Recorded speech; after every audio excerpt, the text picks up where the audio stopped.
खुलुमबाय बड'लेण्ड खबर चेनेलाव नोंथांमोनखौ बरायनानै लाग्रोनाय जाबाय। मोनसे हादर मोनसे निर्बाचन जायोबा भारताव बे नियमजों 7 लाख कौटि राङा बासिगोननो, माने बे खरस जानाय नङा सरकारहा। मानोना बेवहाय होमबाना लकसभा इलेक्शन, विधानसभा इलेक्शन माने एसेम्बली इलेक्शन आरो बेवहाय पन्चायत इलेक्शन, बेनिफ्राय मिउनिसिपालिटी इलेक्शन गासिखौबो जयै जुदि एक टाइमावनो एखे समावनो जुदि खालामोबा 7 लाख कौटि रां बासायनो हागोन सरकारा। बेथ' मोजां खबर। दा नरेन्द्र मोदी सरकारा बेनि थाखाय नाजागासिनो दङ आरो बेनि थाखाय मोनसे कमिटिया बेखौ लानानै स्टाडि खालामगासिनो दं। बिथांमोना नायबिजिरसंगासिनो दङ। दा बे नियमा जामारोबा जोबोद मोजां जागोन भारत हादरनि थाखाय। आरो बे कमिटिया बुंबावदों जे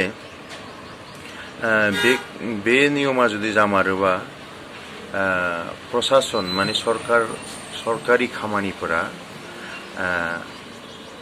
माने माबागोन, थाबसिन सरकारि खामानिफोरखौ मावनो हागोन। मानो इलेक्शननि थाखाय गोबां समाया लस जानांगौ जायो सरकारि भाबैबो आरो खामानि दामानिनि बेलायावबो इलेक्शनावनो माने बेस्थ' जानानै थानांगौ जायो नालाय। बेनिफ्राय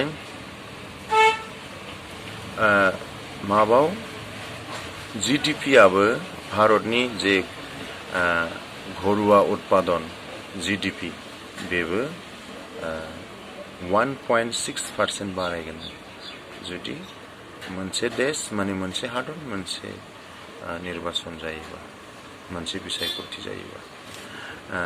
जायोबा जोबोद मोजां। बेनिफ्राय बुहुमनि गिबिसिन ट्रिलियनार जानो थांगासिनो दं एलन मास्कआ।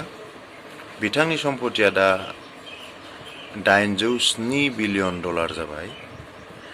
$807 बिलियन जाहैबाय भारतनि रां हिसाबैबा 77 लाख कौटि रां। आरो बिथाङा थाबैनो ट्रिलियनेर जानो हासिगौ आरो जायोबा बिथाङानो फार्स्ट माने बुहुमनि बिश्वनि ट्रिलियनार मानसि जागोन।